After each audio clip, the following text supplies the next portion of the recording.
Merci, je vous remercie beaucoup de me donner l'opportunité de vous présenter d'abord la Société coopérative des palmeraies de Tongo et ensuite moi-même. La Société coopérative des palmeraies de Tongo est une structure coopérative qui s'emploie au développement du palmier à huile dans une région précise du Cameroun. C'est dans le département d'Unkam, au nord du département d'Unkam, et qui développe, n'est-ce pas, le palmier à huile, transforme aussi en vue d'obtenir l'huile de palme, n'est-ce pas, pour la consommation humaine, et transforme aussi quelques dérivés de ce palmier à huile. Je suis le président du conseil d'administration de cette structure qui emploie plus d'une cinquantaine de personnes, des jeunes en particulier, et qui lutte contre la pauvreté et le chômage dans cette sous-région, et particulièrement, n'est-ce pas, le sous-emploi de la jeunesse. Voilà ce que nous faisons au Cameroun en ce moment, dans ce cadre. Je me réjouis, n'est-ce pas, pour ce forum, qui pour moi est un haut lieu d'échange, de promotion, n'est-ce pas, de ce produit qu'est l'huile de palme, tant décrié à tort peut-être dans le monde. Je crois que l'initiative ivoirienne était la bienvenue et que c'est quelque chose qui devrait être soutenu par nos États africains. Les politiques doivent revoir, réorienter, n'est-ce pas, ces politiques de développement, d'abord en amont. En amont, nos États devraient créer les conditions préalables d'un développement agricole. Ces conditions préalables, c'est quoi? C'est des infrastructures routières, c'est des infrastructures scolaires, c'est des infrastructures de santé, c'est des routes. Parce que pour qu'un jeune aille s'installer et faire de l'agriculture, il faut qu'il pense à créer sa famille. Et il faut que ses enfants aillent à l'école, qu'ils puissent se soigner. Donc il faut que l'État, dans ses missions régaliennes, revoie ses politiques pour véritablement créer les conditions préalables pour un développement agricole. Parce qu'il faut que cette jeunesse, le palmier à huile est parti de l'Afrique. Mais aujourd'hui, les Africains sont les derniers à produire l'huile.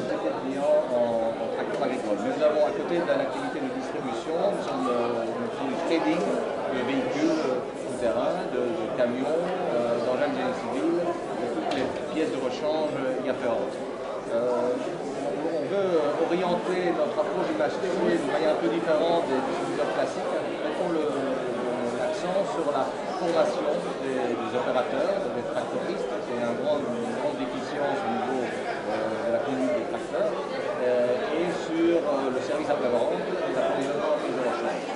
Donc nous montons tout un programme d'assistance aux implantations au niveau de la formation, au niveau du service, nous avons des contrats de service et des contrats de location de tracteurs. Nous donnons notre conseil également sur le choix du matériel, parce que même dans les grandes plantations, il est difficile, il y a toujours le problème de l'adéquation entre la machine, que ce soit la remorque ou la charrue, et le tracteur.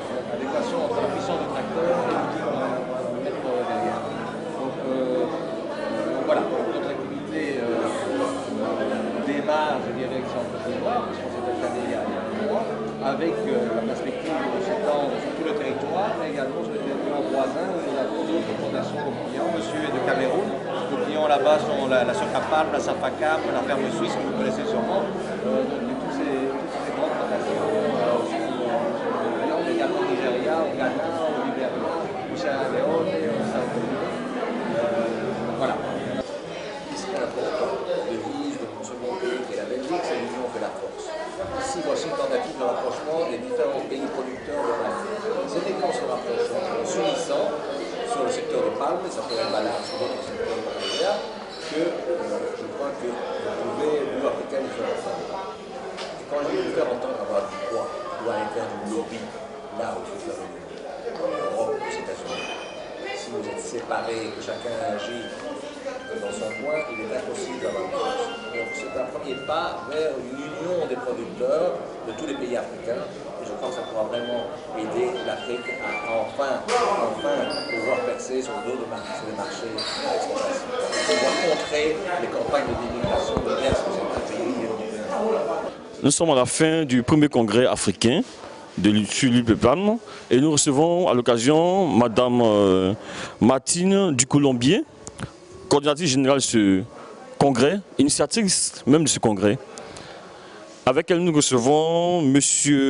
Désiré Porquet, directeur général de la société SAIPF, aussi planteur, producteur des verres des palmiers. Bonsoir à vous. Vous avez initié cet événement. Nous sommes à la fin. Qu'est-ce que vous retenez? Je retiens d'abord qu'on attendait 350 personnes et qu'on a eu entre 5 et 600. Ça prouve que quand même il y avait un engouement et une nécessité d'organiser ce congrès. Et déjà c'est une première victoire extraordinaire. Maintenant on ne va pas considérer que tout est fait parce que le congrès est réussi. Ce que nous voulons maintenant c'est aller de l'avant et continuer parce qu'il y a beaucoup de travail et les attaques ne vont pas s'arrêter comme ça. Alors merci. Monsieur Désiré Porquet, vous êtes parmi les participants de ce premier congrès africain. Qu'est-ce que vous retenez à l'issue de ce congrès? Il faut dire déjà que c'est une première en Afrique. Il y a un congrès sur le palmier à huile et j'espère qu'il y aura d'autres à venir.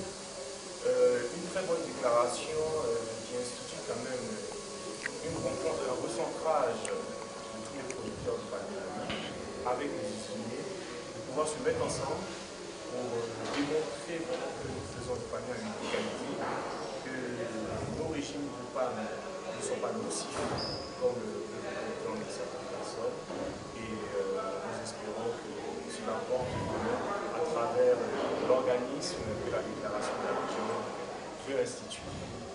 Alors, Madame Ducolombi, vous avez dit tout à l'heure que vous attendiez 350 personnes à peu près, et là vous vous retrouvez avec 600 personnes. Qu'est-ce que cela peut expliquer? Je crois que, heureusement, ces derniers temps, on a beaucoup insisté sur ces attaques et enfin, la Côte d'Ivoire et les producteurs ont pris conscience du problème qui se posait. Parce qu'avant, ils ne se rendaient pas compte à quel point leurs produits, ce qui les nourrit en fait, ils ne se rendaient pas compte à quel point c'était discuté, déprécié partout. Vous savez par exemple certainement que l'AIPH, enfin j'ai initié aussi l'année dernière un procès que nous avons gagné contre les magasins U, une grande chaîne de distribution française qui s'était permis de faire une publicité mensongère prétendant sur toutes les télévisions importantes, genre TF1, France 2 et autres, et également dans les grands journaux, prétendant donc que le palmier à huile était une véritable calamité pour l'humanité parce que ça détruisait partout dans le monde des forêts, que ça détruisait des espèces rares et protégées telles les orang-outans, et que de surcroît c'était mauvais pour la santé. En fait, nos avocats au tribunal de commerce de Paris ont démontré que effectivement on ne devait pas faire des amalgames entre les productions africaines et leur manière de produire et les productions asiatiques, qui ont des manières un peu différentes de répandre le palmier à huile. Donc nous en Afrique, on exerce cette profession, comme vient vous le dire monsieur, avec un souci réel et permanent de l'environnement. Il y a effectivement, ici dans ce pays, comme dans chez nos voisins d'ailleurs, on ne plante pas, on ne plante plus, et depuis longtemps d'ailleurs, en déforestant. Il n'est pas question de ça. On travaille sur des jachères ou bien sur des terrains qui ont déjà été exploités précédemment. Et quand on veut augmenter notre production, on n'étend pas systématiquement les plantations, on préfère les densifier, ce qui est assez différent. Densifier la plantation. Donc, on n'empiète pas sur le terrain, on n'est pas nocif. Et c'est ce qu'on voulait effectivement faire certifier par des scientifiques, des réels scientifiques qui sont venus du monde entier. Et vous avez vu, nous avons eu une quarantaine de communications scientifiquement totalement indéniables en fait, précisant comment nous travaillons ici en Afrique et quelles sont les qualités de nos huiles. Alors, M. Désiré Porquet, vous êtes à la fois agriculteur et aussi chef d'entreprise dans le domaine des verres de palmier à huile. Je veux juste savoir comment vous agencez ces deux activités et fondamentalement, qu'est-ce que vous faites, comment vous vous organisez à ce niveau-là?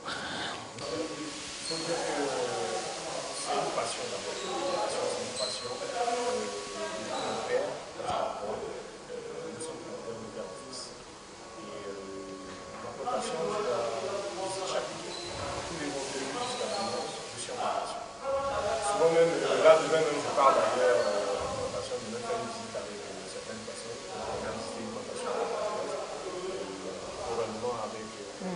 femmes de la COP.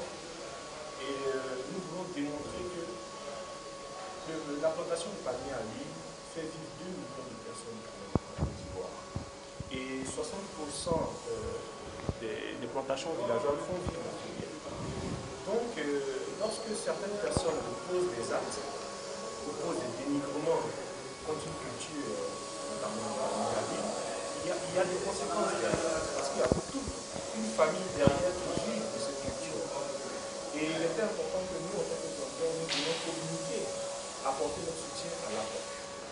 C'est vrai, il y a beaucoup de choses encore qui restent à faire, notamment sur le prix du palmier à l'huile. Mais ça, c'est avec l'État que nous allons régler cela. Parce que nous pensons que le planteur doit être rémunéré